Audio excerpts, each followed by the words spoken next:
Friends, इस question में हमें एक एक्स वाई प्लेन में एक सर्कुलर डिस्क गिवन है जो कि कांस्टेंट एंगुलर स्पीड से एंटी क्लॉकवाइज डायरेक्शन में रोटेट कर रही है।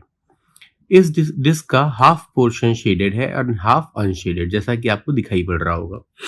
अब इसमें दो पार्टिकल्स, एक पी से और एक क्यू से, Q is close to centre, P is close to rim, throw किए गए हैं relative to disk in YZ plane, and they make some angle also with the XY plane so that they land back on the disk itself, making some projectile motion.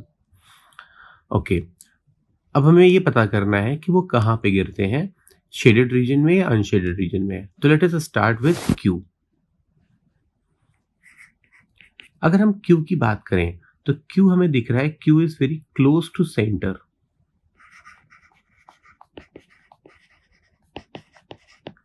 Okay, तो P और Q दोनों को ही same relative velocity दी गई है YZ plane में, लेकिन अगर हम ग्राउंड के फ्रेम में ऑब्जर्व करें तो ग्राउंड के फ्रेम में दोनों को कुछ हॉरिजॉन्टल वेलोसिटी मिलेगी, या यू कैन से दोनों को कुछ एक्स एक्सिस के अलोंग वेलोसिटी मिलेगी because of rotation of disc.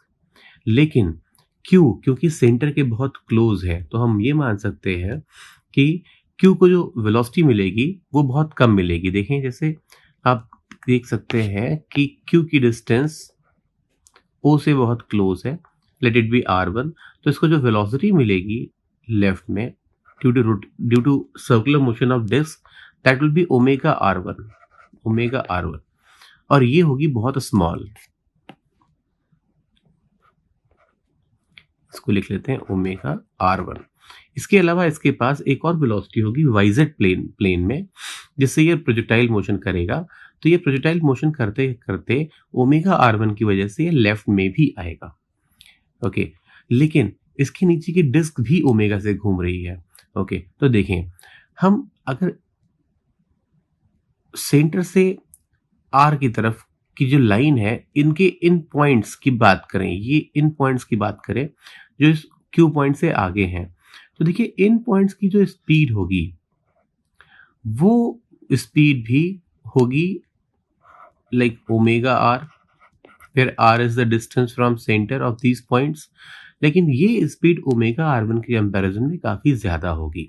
ऐसे में हम कह सकते हैं कि ये जो लाइन हमें दिखाई पड़ रही है OR, वो ज़्यादा डिस्टेंस कवर कर लेगी या ज़्यादा रीजन को कवर कर लेगी as compare to Q in the X axis, क्योंकि हमें साफ साफ दिख रहा है कि इन सारे पॉइंट्स की, ये जो OR पे जितने भी पॉइंट्स पड़ रहे हैं जो अवे फ्रॉम Q हैं, उन सब की वेलोसिटी का एक्स कंपोनेंट Q की वेलोसिटी के एक्स कंपोनेंट से ज़्यादा है। इसलिए हम कह सकते हैं कि Q हॉरिजॉन्टल में या एक्स डायरेक्शन में उतना ट्रैवल नहीं कर पाएगा जितना कि ये पॉइंट्स कर जाएंगे, और ऐसे में शेडेड रीजन आगे चला जाएगा और Q will land definitely on the unshaded region. So एक बात तो समझ में आ गई कि Q हमारा अनशेडेड रीजन में लैंड करेगा।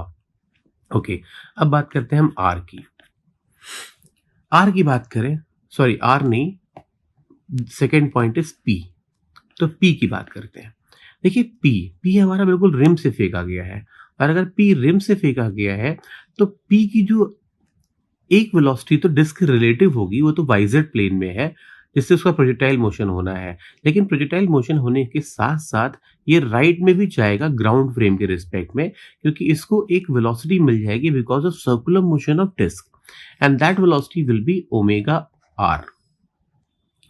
ओके, अब ये ओमेगा R बहुत ज्यादा होगा क्योंकि ये बिल्कुल रिम से फेंका गया है, इसके लिए R मैक्सिमम है। ओके, तो ये प्रोजेक्टाइल मोशन करते करते एक्स डायरेक्शन में भी आगे बढ़ेगा।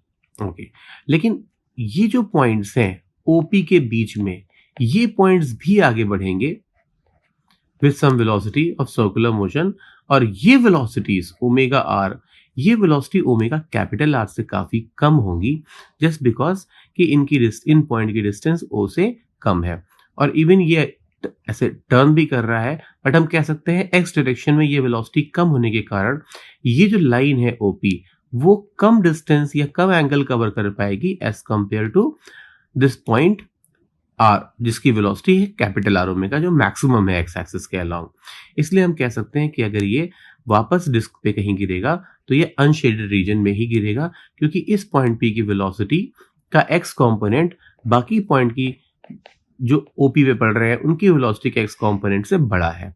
सो डेफिनेटली ये भी अनशेडेड रीजन में ही पड़ेगा। So therefore both P and Q land in the unshaded regions. Therefore answer is C. अगर आप शीट में देखेंगे तो आप कहेंगे कि आंसर सी और डी दोनों ही दिए गए हैं, सी और डी ऐसा दिया गया है। इसका रीजन ये है कि कुछ सेट्स में जब ये पेपर हुआ था तो कुछ सेट्स में ये रीजन शेडेड नहीं थे। तो अगर ये रीजन शेडेड नहीं होगा तो सभी कुछ कुछ पता नहीं चलेगा कि भाई ये शेडेड है या नहीं है, तो वहां पे ये प्रिंटिंग प्रॉब्लम थी। इसलिए इसके आंसर में दोनों दिए हुए हैं, सी और डी, बट इसका जो करेक्ट आंसर है वो सी ही है। Thank you.